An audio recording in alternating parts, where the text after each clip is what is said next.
My name is Anthony Oconner, councillor candidate for Cross Hill Division in Northern Clarendon. I want to give a big shout out to the communities in the division which I serve. I want to give a shout out to the communities in my division: Cross Hill, Brandon Hill, Morgan's Pass, Ballas River, Red Hills, Redlands, and to all the districts that are situated in the following communities that I've named.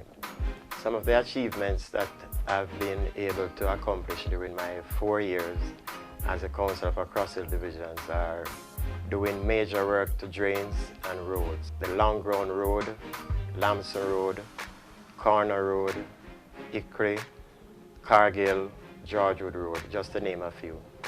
In the next term, I'm looking forward to improve the water supplies in the following districts: Brandon Hill, Red Hills, Redlands, and also to continue to improve the infrastructure.